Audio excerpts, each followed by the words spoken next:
Omulenzi gwe nali nsoma naye bw'ati bwe yakola okunjijjako embuzi yange. Twezina ne tuwoomerwa naye gye byaggweera. Nali neekuumye ng'era nagaana omuwaako lwa nsonga maama ali yaŋŋaana okwebaka n'abasajja era nange ne musuubiza obutakikola. Ate n'ekirala ono yali muyizi munnange nga naye bakyamulabirira nga neebuuza nti bw'ananfunyisa olubuto anaasobola atya oyimirira ng'omusajja atwala obuvunaanyizibwa.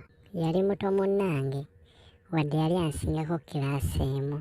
Kati boyfriend wange ono oluvannyuma lw'okunsaba ennyo nga ŋŋaana yanyiiga nnyo n'aŋŋamba ku luno bw'otampa tugenda kwawukana. Era olw'omukwano omungi gwe nalina gy'ali nga bw'omanyi eby'ekito natendebwalirwa ne nzikiriza tubikole. Kwolwo twakola pulogulaamu nti bwe tuva ku ssomero ku ssaawa 10 tutuukire ewaffe kubanga mu budde obwo obw'olweggulo maama abeera ku dduuka ng'akola. Twateesa nze nsookeyo, oluvannyuma yajja empolampola ng'anvaako emabega waleme kubaawo atusuubiriza lwa nsonga singa batulaba ffembi maama ali ayinza okunzita. Omanyi abantu b'oku kyalo kiri baabanga n'eŋŋambo nga tutuusa awaka naggulawo ennyumba ne tuyingira. Naye sikulimba nali mu kutya okuleeta omuvubuka mu nnyumba ya maama ate nga tugenda kukola bya mbyone. Ate jjukira gwe mulundi gwange ogwali lugendo sooka nali sizinibwangako. Nga tuyingidde namuwa akatebe atuuleko ne mufukira caayi mata anyweko. Mu bwangu nakwatirawo ekisumuluzo ne nsibawo oluggi ne ndunyweza. Si kulwa nga maama akomawo n'atusanga. Waakiri bw'aba atuukidde ku luggi n'akonkona sobola ofuna obudde obukola ki obukweka omuvubuka ono oba mutadde wansi wa kitanda naye n'atamulaba. Ye omuvubuka yali mwangu era ng'amanyi ky'ayagala kyeyava mbuuza nti osula wa. Namulaga obuliri kw'ensula agenda okkeberayo ng'eriyo ekinaabiro. Kyeyava ŋŋamba nti jangu tunaabeko. Tetwalwawo twajjamu engoye tugende tunaabe.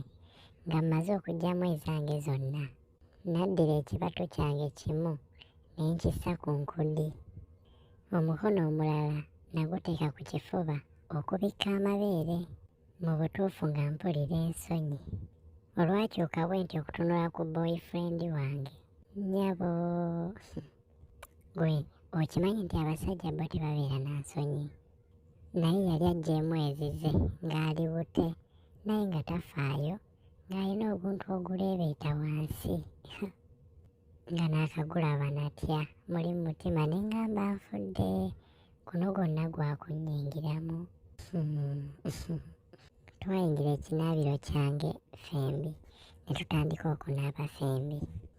Yaŋŋamba kyuka nkukuute mu mugongo era nakyuka naye nga buli lwe yankwatangako nawuliranga obujiji ate nga naye obwagazi bwe bumweyongera. Buli lwe yankwatangako naguwuliranga oguntu gwe nga gutandikiriza mpolampola okwenyeenya nga bwe gwambuka.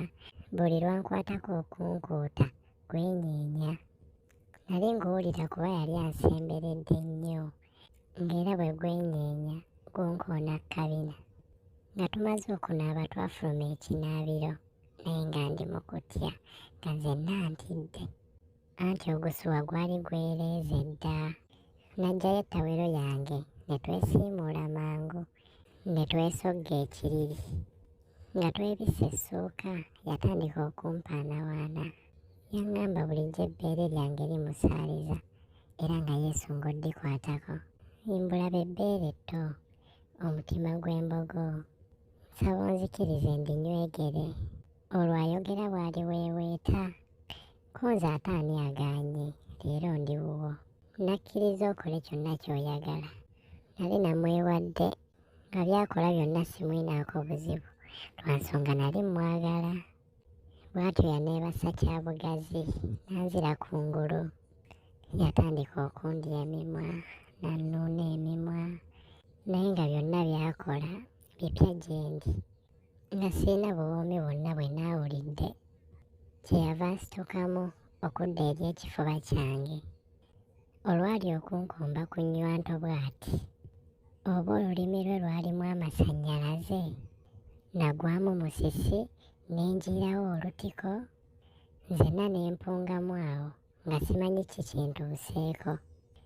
Gwe mulundi gwange ogwali gusoose okubeera mu mbeera ng'eyo.